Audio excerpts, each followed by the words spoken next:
2018ರ ಚುನಾವಣೆ ಸಂದರ್ಭದಲ್ಲಿ ಕಾಂಗ್ರೆಸ್ಗೆ ಅನಂತ್ ಕುಮಾರ್ ಹೆಗಡೆ ಇದೇ ರೀತಿಯ ಒಂದು ಅಸ್ತ್ರ ಕೊಟ್ಟಿದ್ರು. ಇವತ್ತು ಮತ್ತೆ ಕಾಂಗ್ರೆಸ್ಗೆ ಅಸ್ತ್ರ ಕೊಟ್ರ ಈ ರೀತಿಯ ಹೇಳಿಕೆಯನ್ನ ಕೊಡೋದ್ರ ಮುಖಾಂತರ ಅನ್ನೋ ಪ್ರಶ್ನೆ. ಅಂದ್ರೆ ಆವತ್ತು ಸಂವಿಧಾನ ಬದಲಾವಣೆ ಕುರಿತು ಹೇಳಿದ್ರು, ಇವತ್ತು ಏಕವಚನದಲ್ಲಿ ಸಿದ್ದರಾಮಯ್ಯ ಅವರನ್ನ ಮಾತನಾಡಿಸಿರೋದು. ಅನಂತ್ ಕುಮಾರ್ ಹೆಗಡೆ ಅವರಿಗೆ ಪಾಪ ಏನೋ ಹೆಚ್ಚು ಕಮ್ಮಿ ಆಗಿದೆ, ರೆಸ್ಟಲ್ಲಿ ಇದ್ರು, ಈಗ ಬಂದು ಏನೇನೋ ಮಾತಾಡ್ತಾ ಇದ್ದಾರೆ. ಇದು ಜನನೇ ಇದಕ್ಕೆ ಉತ್ತರ ಕೊಡ್ತಾರೆ. ನೋಡ್ರಿ, ನಾನು ಹಲವಾರು ಬಾರಿ ಬೇರೆ ಬೇರೆ ಸಂದರ್ಭದಲ್ಲಿ ಹೇಳಿದ್ದೀನಿ, ರಾಜಕಾರಣದಲ್ಲಿ ಒಂದು ಡಿಸೆನ್ಸಿ ಬೇಕು, ಸ್ಟೇಜ್ಮನ್ ಸ್ವಿಪ್ ಬೇಕು. ಅನಂತ್ ಕುಮಾರ್ ಹೆಗಡೆ ಅದನ್ನೆಲ್ಲವೂ ಮೀರ್ತಾರೆ. ಲಕ್ಷ್ಮಣ ರೇಖೆ ಅನ್ನೋ ಇರ್ತದೆ, ಅದೆಲ್ಲ ಮೀರಿ ಮಾತಾಡಿದರೆ ಅದಕ್ಕೆ ವ್ಯಾಲ್ಯೂ ಇಲ್ಲ, ಜನ ಅದಕ್ಕೆ ಸ್ಪಂದನೆ ಮಾಡೋದಿಲ್ಲ.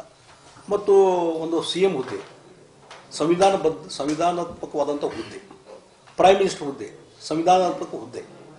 Narendra Modi elected representative, elected prime minister from the people of the India. Siddaramaiah is elected CM of the Karnataka people.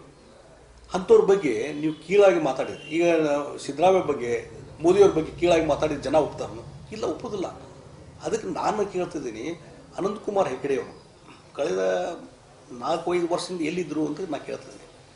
ಚುನಾವಣೆ ಇನ್ನೊಂದು 3 ತಿಂಗಳು ಬಂದ ಲೋಕಸಭಾ ಎಲೆಕ್ಷನ್, ಮತ್ತು ಹಿಂದೂ ಮುಸ್ಲಿಂ ಇವೆಲ್ಲ ಸ್ಟಾರ್ಟ್ ಆಗಿದೆ. ಅಲ್ಲಿ ಕಾರವಾರ ಜನ ಬಹುಶಃ ಈ ಸಲ ಅರ್ಥ ಮಾಡ್ಕೊಂತಾರೆ. ಸಿದ್ದರಾಮಯ್ಯನವರು ಈ ರಾಜ್ಯದೊಳಗ ಅಷ್ಟೇ ಅಲ್ಲ, ದೇಶದೊಳಗ ತಂದೆ ಆದಂತ ಬೆಂಬಲಿಗರನ್ನ ಹೊಂದಿದ್ದಾರೆ. ಇನ್ಯಾವ ಪುಟ್ಟದೋಷಿ ಅನಂತ್ ಹೆಗಡೆ. ನನಗೊಂದು ಸಂಸ್ಕಾರ ಇದೆ, ನಾನು ವಯಸ್ಸಿನ ಚಿಕ್ಕವನಿದ್ದ ಸಂಸ್ಕಾರ ನನಗೆ ಕಲಿಸಿದಾರೆ ನನ್ನ ಹಿರಿಯರು. ಅವರು ನಾನು ಹೆಂಗ್ ಮಾತಾಡುತ್ತೆ ನಾವು ಹಂಗೆ ಉತ್ತರ ಕೊಡ್ಬೇಕಾಗತ್ತೆ.